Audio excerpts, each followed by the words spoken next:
Hello everyone. ওর মা বাবা খাওয়ানো ছেড়ে দিয়েছে পায়রার বাচ্চাগুলোকে, এর জন্য হ্যান্ড ফিটিং করছি। দাও,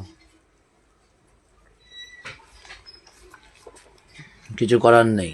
এটা খাওয়ানো হচ্ছে ম্যাশ, খাওয়ানো হচ্ছে ম্যাশ, যেটা মুরগির বাচ্চাগুলোকে খাওয়ানো হয়, সেই ম্যাশ।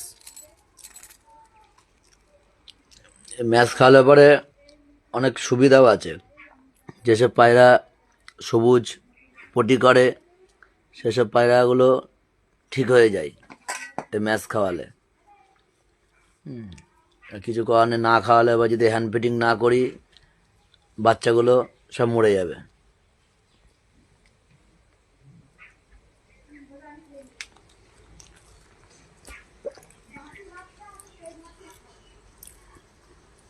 আর এই পাইপটা একটু হয়ে গিয়েছে, সরু হয়ে গিয়েছে বেশি, এর জন্য এরকম মুখে একটু বেঁধে যাচ্ছে।